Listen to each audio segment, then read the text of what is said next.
All right, welcome everyone to a very special interview of Spark the Genius with your host, Spark the Genius, aka Josh Rackless. I don't even know what name to use anymore. Today's guest is Kien Vuu. Maybe I should have asked how to pronounce your name beforehand.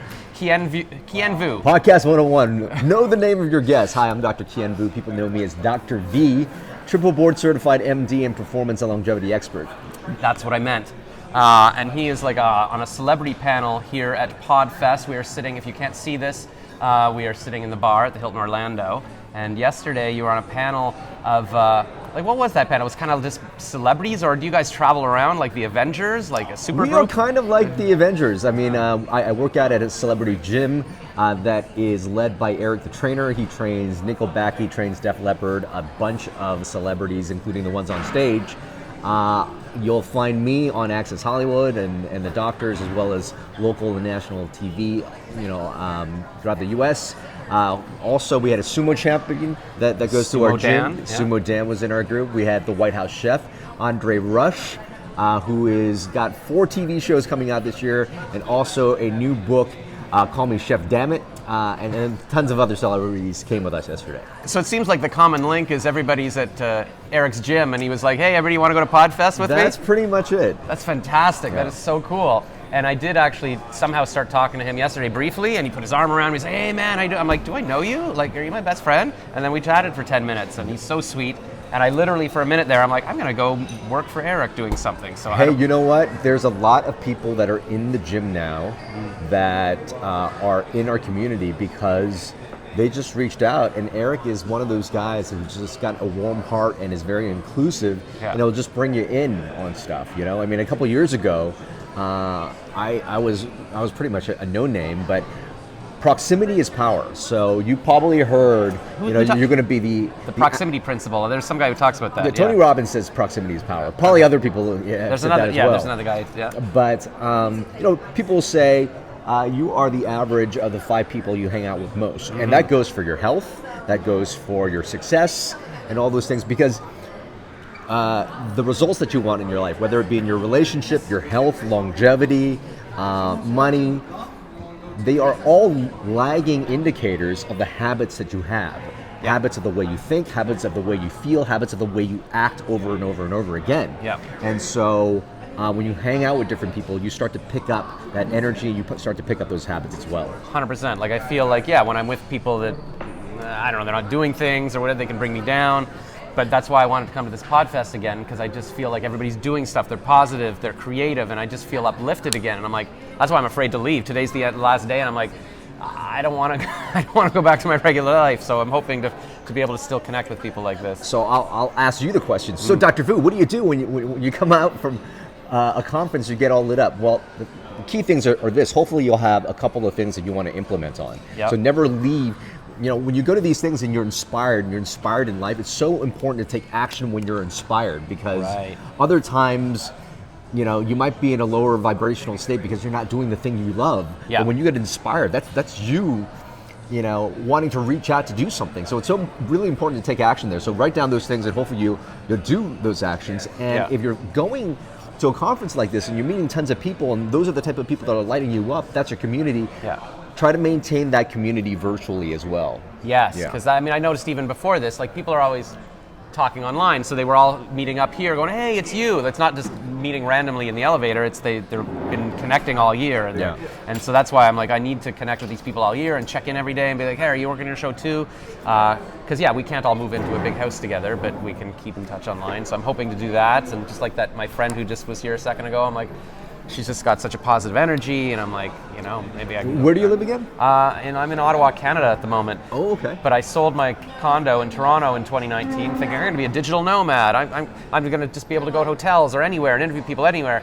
And then didn't really go anywhere. At PodFest in March 2020 was the first place I went to, and I was like, I'll stay in Florida. But then pandemic was happening, and our prime minister was like, the border's closing, it's time to come home. I'm like, I don't want to come home, but I went home, and I've been sitting in Ottawa where my family is for 2 years, and it's to I feel like I've lost 2 years. Like I've done what I can. I don't know. Well, so we were just talking about mindsets. We were just talking about limiting beliefs. Yeah.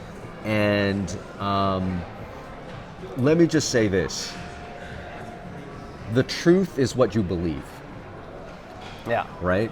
So the statement, what was that statement you said? I just lost 2 I years. just lost 2 years. Yeah. Well, when you say you just lost 2 years, how does that make you feel? Awful. I can't change it, and I just keep beating myself up, going, why didn't I don't know what I would have done different. Like, why didn't I do a master's for the past 2 years? And did you happen to and do you recognize is I've lost 2 years? Is that a perspective or is that actual fact? I mean, it's probably a perspective. I can say, you know what, I did take stand-up comedy classes online. I did it in person. I got better at my comedy. I don't know. I lost 20 pounds on keto since December, so I'm getting healthier. All right. So I want people to recognize this. There are facts and then there's stories. Yeah. Okay. Facts are just what happened. Yeah. I just picked up a book. That's a fact. Yeah. Picked up the most awesome book in the world. Also a Story, fact. but also a fact. Well, okay. Okay. So facts are facts. Stories actually dictate how we feel, right? And we make up those stories.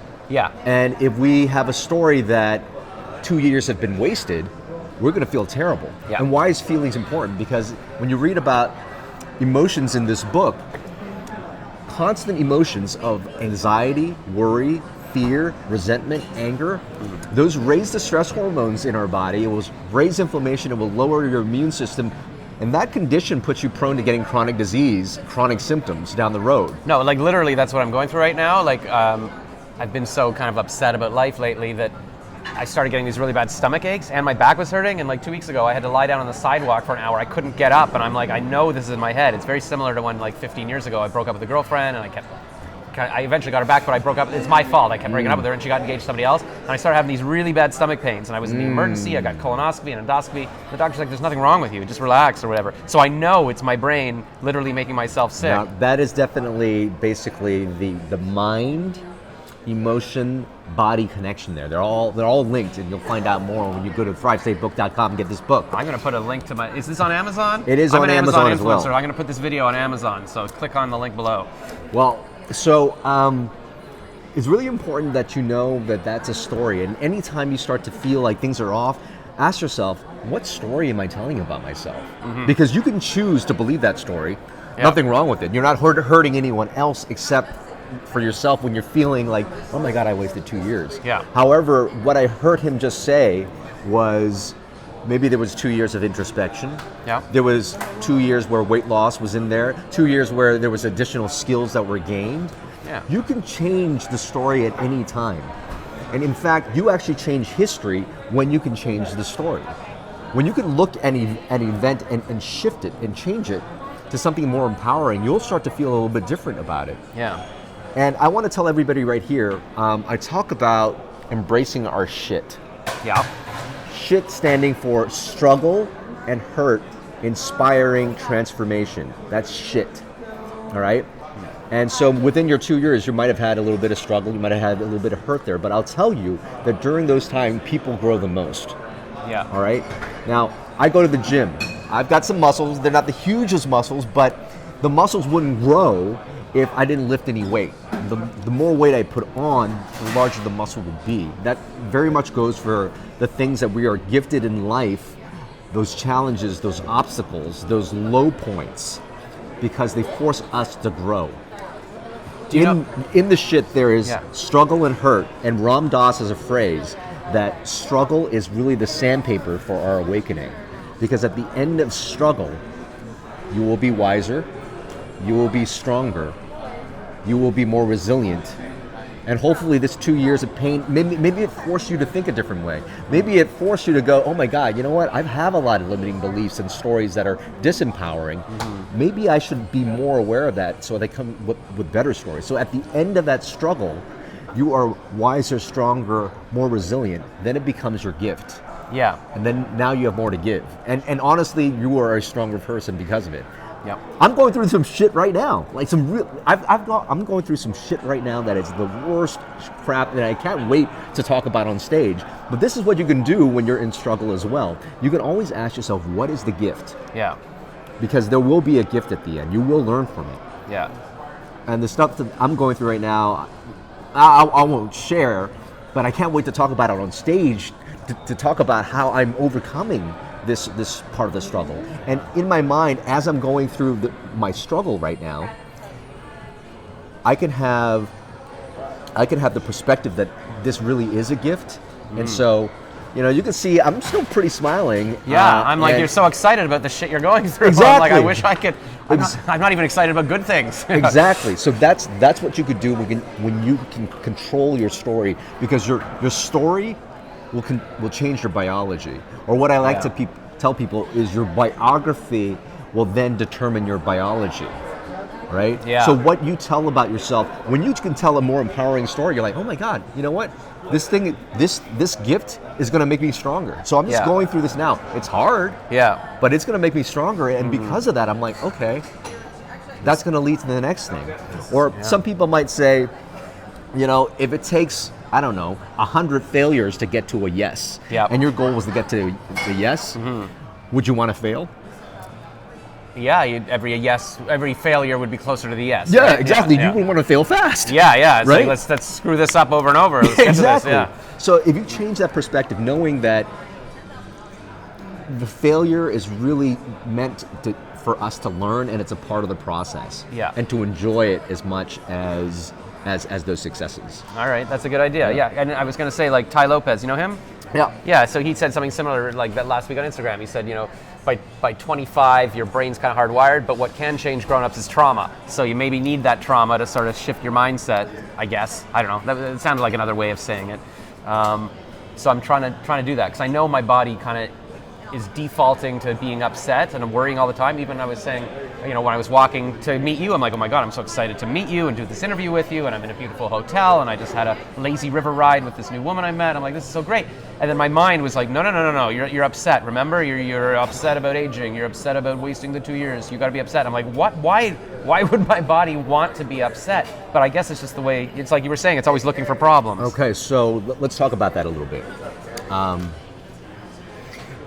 By the time where we are conceived, all the way up to 7 or 8, our nervous system is collecting energy. It's developing during that time, and it's going to take in all this information.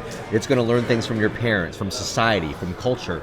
It's going to learn little things like, for example, if you were to touch a boiling pot of water, it's going to feel hot and pain, and you're going to remember that. And the things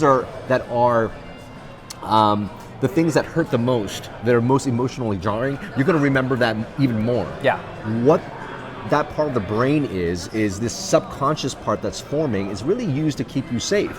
Because you want things to react, and the subconscious brain is actually more powerful and faster than your conscious brain, because it's used to keep you safe. Yeah. When you were made fun of, when you went to go speak, on stage as a kid, or when somebody rejected you when you were a child, you remember those things because it's important to belong. And all this gets stored in the subconscious brain, and what becomes the default mode network. So when you're not concentrated on something and your mind just kind of wanders, it's like, oh my God, I'm worried about the future, I'm anxious about the past. Yeah. I'm not enough. Do I really belong? All these things, that are this negative thinking. Yeah. Actually, 70 to 80% of those thoughts that come from that part of the brain is negative. Yeah. And that's just to keep us safe. Now, some people would say, let's shut that little part of the brain up. I'd like to. Right?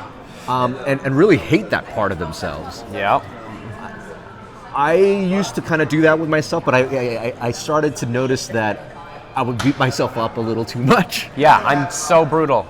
So let's not do that, because it is a part of you. Yeah. So can we recognize that it's a part of us that is just not so mature, that's there to keep us safe. So thank you for allowing us to be safe. Yeah. But maybe don't let it run the car. Don't let it drive the car. Yeah, somebody, I don't know if it was Mel Robbins or somebody recently said, if you name that thing, you can be like, I'm going to call that part of my brain Tina. Yeah. It's like, oh, thank you, Tina, for reminding me that I've got, some mistakes with that, whatever, but you know what, we're not talking to you today, or whatever, or thanks for chipping in, but don't let that be me. Yeah, exactly. So Tina, or whatever you want to call it, I'm calling it Tina, will be a part of you for the rest of your life. You're not going to get rid of Tina. You should not hate Tina, because that's a part of you. Yeah. I'd like to have the perspective of love that part of you, because again, that same part of you is going to just, without you even thinking, protect you from like falling off a cliff or getting yourself in danger. It's a reflective part of you, but also a primitive part of you. Yeah. And part of being human is being able to collect new information. Yeah. All right, and think about it so that you can start to change. Now, that's also the same part of you that makes change so difficult because it's so wired in. Yeah. But you just have to bypass it over time with like, no, okay, there Tina is again. Yeah. I'm gonna stop. Here's a little thing I teach my clients on how to make better choices, right? There's a Holocaust survivor, Viktor Frankl. Yeah. Man's Search for Meaning. He wrote that book. He saw tons of his friends and family members die during the Holocaust, but he still had this to say. He said between stimulus and response, and his stimulus was death, destruction, people getting killed, right? Yeah. Between stimulus and response, there's a space. And Yeah. in that space is our power to choose a response. And in our response lies our growth and freedom. Meaning anything that comes at you, a thought, a craving, we have automatic things that make us want to react. Yeah. But we could always pause for a second, create a little bit of space, and choose how we really want to be. Yeah. And it's that conscious choice that actually makes the difference. So how do I teach people to do this? Let's take the example of a food craving. That could be a trigger. Or and let's take another example as, maybe you're fighting with your partner. All right? That could be a trigger for you to be angry, right? So you've got a craving that makes you want to eat, and then you've got a fight that's about to brew that's going to make you angry, okay? So those are triggers. What is the normal reaction between that craving? Oh my God, I want to grab that chocolate chip cookie and just down it, right? For somebody who's fat, that might not be great for you, right? Or, in the case of the spouse, something triggered you. You just want to go at your spouse or your partner. Yeah. That's the reaction. However, how do you cultivate that space between stimulus and response? You increase activities that increase your parasympathetic system. So you can gaze out into nature. That will calm things down. You can go for a walk in nature. That will slow things down. Or one of the things I love to do most is breathe. 10 deep breaths in through your nose, out through your mouth, like as if you're blowing through a straw. When you do that, you relax your body. And in that time as you do that, you'll notice that whatever it is, that craving is going to decrease a little bit. Or that charge, when you're about to get into a fight, that wanes a little bit. And so now you've created a space. Yeah. And now I use the acronym ACT. This is all in my book, which means awareness, choice, and take action. First, awareness. Oh my God. I got that craving again. Yeah. Oh, Yeah. I love that thing. Or, some emotions are coming up and I really want to like yell back at this person right now. Yeah. Just have the awareness. Okay. Okay, that's what's happening. C is choice. Do I really want to eat that cookie? Is it going to serve me right now? I mean, do I want, is it worth it? Is this cookie even that good? Do I want these calories in me? Yeah. Or do I want to fling poison in the person that I love the most? Yes or no? No. I want to be a healthy person. I want to show up with love and gratitude and compassion for what's happening right now. Okay, have the choice. That's the power right there. You choose how you want to be. Finally, take action. What would you then do now if your choice was be healthy? No, you know what? It's not that good. I'm not going to eat that cookie. I'm going to drink some sparkling water instead. And I love doing that. There you go. That's what I did. Or oh my God, sorry I yelled at you, honey. I overreacted. That reminded me of when I was yelled at when I was a kid, and I reacted. Sorry, can I just take a few minutes here and we'll come back together? I really want to show up with love. So you take a new action. Yeah. So that way you've short-circuited this automatic response. Yeah. And you could do the very same thing when those limiting beliefs come up, is do that same thing. Yeah. Create space by doing all those things that I do to create space. Either meditate, go for a walk, do some 10 deep breaths that's really, really quick, and then act. And that's what I've been kind of going through. Like my issue now lately is that the second I wake up, I just feel this intense depression. I'm like, oh my God, I'm turning 50. I never had kids. I never became famous. Like, it just and spiraling. I feel sick to my stomach. I can't. So what I've been doing for the years, like, no, the first thing I do before I get on my phone or whatever, I get up and I go for a jog. So I go for a 5-kilometer jog. At least I'm outside, and by the end of it, maybe I'm listening to an inspiring podcast, and I feel a bit better. At least I know, and I'm helping my health. So it helps a bit. And I also try to breathe. Mel Robbins says, touch your heart, and it actually, say it's okay, tell yourself it's okay. I mean, all this stuff seems ridiculous, and then I try to picture people who are still my age or something doing, Gary Vee, he's out there having fun. Tony Robbins is doing amazing things. He's not going, oh, poor, like, life is over. Bill Maher never had kids, but he's still a successful comedian. Like, there's people, I go through my list, and you'll be on my list now. I'm like, Ken, is doing Kien is doing some fun stuff, and he's going through crap, but he's excited about helping people. So that's my little routine. I don't know if it's legit, but that's sort of what I've pasted together. You know what? Keep what works for you, and it's all about routines. And I have one suggestion that's going to be very useful. Yeah. I do this with my high performance clients a lot, but breath work is really, really powerful. And for some people, psychedelics, I used to do ketamine ceremonies and things like that. That actually quiets down this default mode system. Yeah.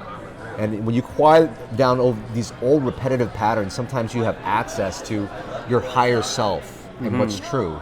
And these transformational breathwork journeys, there's like usually about an hour long of breathing a certain way. Wow. You can quiet that down, your whole body kind of tingles, but you shut it down for a moment, and it will give you like revelations as to who you could be. I highly recommend you try it. Now, I have got a good friend who I'll be learning from. His name is Curtis Lee Thomas. His Instagram handle is @manwiththestars. Every 2 weeks, he does this breathwork challenge for $30 that you can just jump in. He'll teach you how to breathe, and he'll guide you through a transformational journey. Now, there's probably other practitioners that are out there, but it is transformational. And I bet you, if you were to do that every single day, that part of your brain will quiet down a little bit, and you'll have access to some new thoughts. That'd be good, because I feel good right now. Like, I'm meeting you, I'm talking to you, it's like, hey, this is all great. And if I can stay in more of a state like this, I could be like, okay, now I'm ready to edit a podcast and upload it and go out for dinner, like do fun things rather than just spiraling. And you can't stay at a conference all the time, like, to be distracted. You need to be able to, in regular life, sort of get rid of that mindset. So these are some great tips. Thank you. So let's plug you on. You mentioned state. State is so important. Yeah. Because how you feel is how you feel will inspire that action. If you're feeling crummy and you need to edit or whatever, that editing is not going to be inspired. No, I've got eight episodes that I haven't uploaded since February, because I'm just like, I don't want to sit there alone. I'm depressed. Okay, so you need to change your state. Yeah. Okay, so here's another concept from this book. I tell you that there's 7 major things that affect our cells and our DNA, and they're all energetically related. And if you understand this concept, you could really be your own healer and probably not have to see a doctor. But sleep, nutrition, movement. Yes. Emotions, your mental state, relationships, and a sense of purpose. Now, I don't have time to go through all of them. Yeah, that's a whole. However, just want you to know that if you want to change your emotional states, you could do the following. You can either sleep better, eat better, or exercise. That'll change your state. Even moving, even standing in a power pose right now. You stand in a power pose, you just throw your hands up, power pose. You're actually going to increase testosterone, which will increase your motivation, and it'll decrease the stress hormones in your body. So just by moving your body, moving your physiology, you're going to move that. So those are those 3 things. Your thoughts. You're not going to change those 70 to 80%. Those negative thoughts are going to come. What you need to do is practicing on focusing your thoughts. Yeah. Like, oh, it's the 80% bullshit that's coming in right now. I'm not going to believe it. I'm going to believe, hey, I just had an awesome weekend. I met some awesome people. I met some people who are at the top of their game. They gave me their time. They're generous. Yeah. Right? I mean, and you say, I'm worth it. I'm somebody that provides value, that these people want to talk out and reach out to me. Yeah. I feel great. Focus on those things. Yeah. And you can change the focus of your thoughts, make new meaning. Yeah. You're going to start to feel different. And then lastly is really living that sense of purpose. And again, that could be a whole podcast on its own.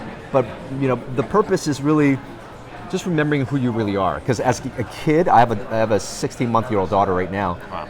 She's just there. She's playing. She knows what's up. we're just naturally happy. But we learn along the way all these things Yeah. that have hurt us in the past or tell us, oh no, you shouldn't do that. You know, you'll never make money doing that. You start to forget who you are, the things that bring you joy. Yeah, yeah. So finding your purpose is really about remembering who you are, remembering the things that bring you joy, remembering your life experiences, including the shit, which we don't have time to talk about, which means struggle and hurt, inspiring transformation. Yeah. Even the shit in your life is going to give you a gift. Yeah. And when you share your joy, when you share who you are with the world, that's your purpose. Yeah. And if you can focus on all those things, you can change your state. Yeah. And changing your state will not only, a better state will not only give you optimal health, longevity, and peak performance, it'll give you the ability to take all the actions inspired and in a way that will produce the results that you want in your life. Even like 2 days ago, I was at the pub with this woman, Jen, from the conference, said, listen, Josh, I read your bio, because we were at a networking thing, and she's like, you've done so many amazing things in your life, writing all these commercials, and you've been on the radio and run for office. Like, nobody knows that, and you're walking around like, ooh, the frowny face, and so people aren't coming up to you. You know, you need to smile, just smile, force the smile.